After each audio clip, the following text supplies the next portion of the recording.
What up, YouTube? I'm back. So, my bad if I wasn't there for last week's episode. It was my 22nd birthday, so I had some things to do, but it was a good episode. I really liked it. And some of the things that I really liked was, the preview that showed that Gojo will have his kind of first fight. So, I was hyped for this week's episode. But another thing that I liked about last week's episode was the Easter eggs that we got from multiple animes like Bleach, Naruto, Yu Yu Hakusho and Dragon Ball. I thought that was pretty cool that he named multiple attacks from other animes, and some of the most popular animes of all time. So that was great. And in this week's episode, Itadori was actually watching Lord of the Rings. We saw Frodo and Sam. That was great, man. That's some of the things that I really liked about this anime. They're pretty. They don't care. They're breaking the fourth wall or something like that. I really like that. Anyway, this week's episode was really about Gojo Sensei. We saw him fight once a little bit against Sukuna in the first or second episode. And then in this week's episode, we got to see him fight kind of at full power. I don't think that we saw him go his strongest, but he was pretty cool, man. It was a pretty damn good fight. He was fighting a curse that we met a few episodes ago, the one with the volcano on his head. It was pretty cool. He was pretty strong. Gojo Sensei actually said that he was stronger than Sukuna is right now because Sukuna, I think, only has 3 or 4 of his fingers, so he's not as strong as this curse right there. But it was a good fight. At some point, the curse actually thought that he defeated Gojo Sensei, but Gojo has a special technique that is kind of crazy. The curse actually thought that he blew out Gojo Sensei's head, but that's not what happened. He blew out a space between his head and his attack. Gojo Sensei actually explained it to the curse a little bit later in the episode, and that was kind of crazy. One of his techniques, his Jujutsu technique, is that he has an infinite space between him and other people that he can use to protect himself, basically, which is crazy.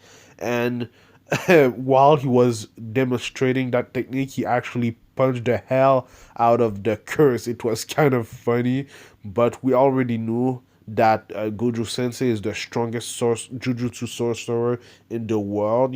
He told us that, I think. At first, I didn't believe him because it would be too easy for the sorcerers to be that powerful at first, but it seems like he's just that powerful, and that was interesting.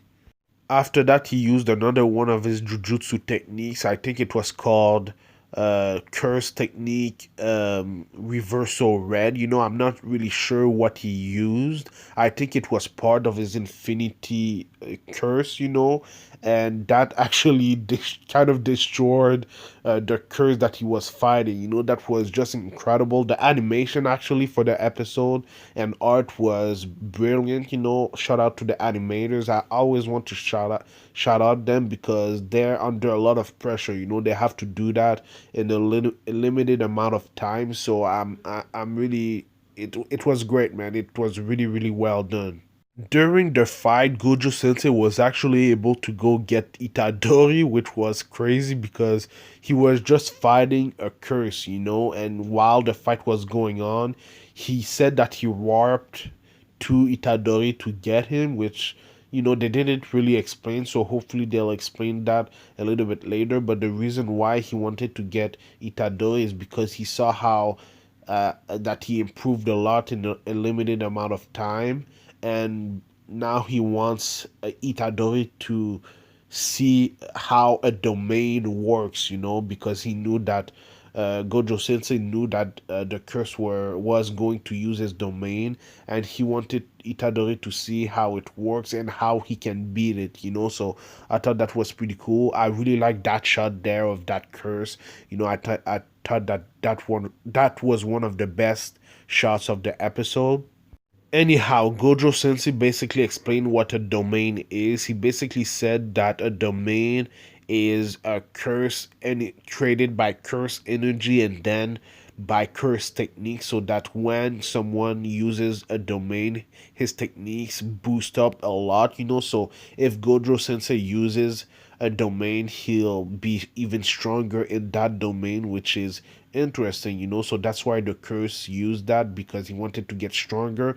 And Gojo Sensei actually said that when you use your domain, 100% of your attacks will land, which is crazy, but that's actually what he said, except if you can, defend yourself against it. And one of the things that he said that can defend against somebody else's domain is by using your own domain and overwhelm the domain of your opponent, so that's pretty interesting. There's other things, but I really want to concentrate on what that technique that Gojo Sensei said, just overwhelm the domain of somebody else by using yours, which is kind of crazy.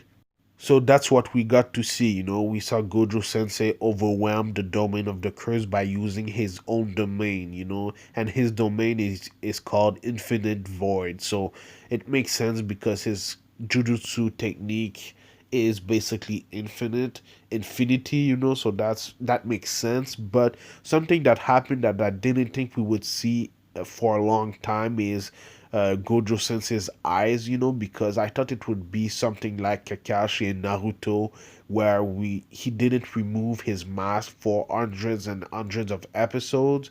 So we got to see that at the end of Naruto Shippuden, which is crazy, So I thought it would be something like that too, but it seems like Sensei uses his eyes to, make his domain, which is pretty cool. His eyes are pretty cool too, So I'm wondering if when he removes his mask out of his eyes, does it automatically create a domain, or can he control it, Because I think that's pretty interesting.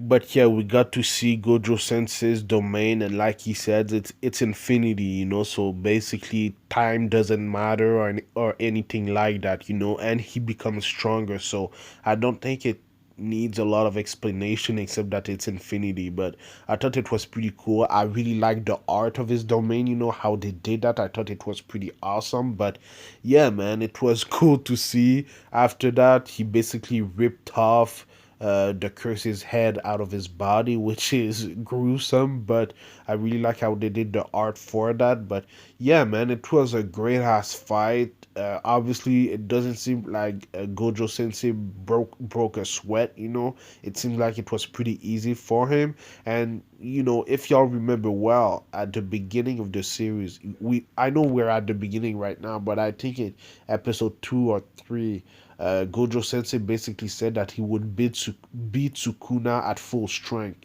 So that's something to remember. I'm not sure if that's true, but we all know that right now that he's the strongest sorcerer in the universe, basically, So it was a great fight. The curse at the end got saved by another curse, unfortunately, so we don't know why exactly, their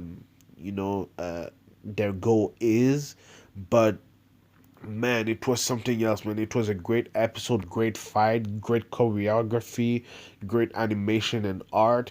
I really like the things that we learned about the domain that jujutsu sorcerers can use, All of that was pretty awesome.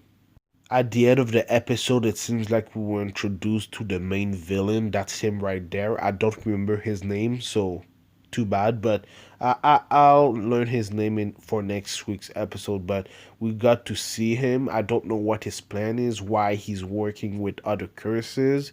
Something that one of the curse said in this week's episode is that they're the real humans, So we all know that the curse think they're better than the humans because they don't lie. They actually made because of the truth behind the humans, their anger, their hatred, and everything like that, So the curses actually think that they're better, which is understandable. But I'm wondering why humans, or if it's a curse, I don't know why he's working with curses, and yeah.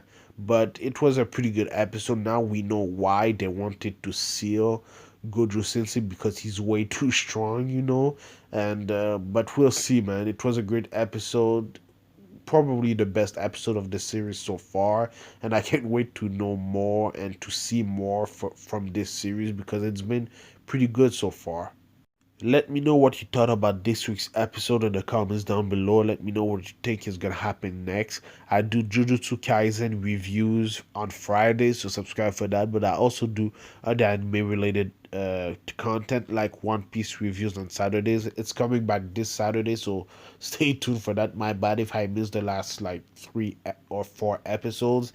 Then Boruto Naruto Next Generation on Sundays, which I think next Sunday, not this Sunday, but the next one is gonna be a big episode for the series, so I can't wait for that. And then in December there's Attack on Titan, the final season's coming back, and then in January there's Doctor Stone and the Promised Neverland. So stay tuned for all of that. It's gonna be on my channel. Like, comment, subscribe. It would help my channel a lot. And thank you for watching. I'll see you in the next video. Anime Specialist out. Peace.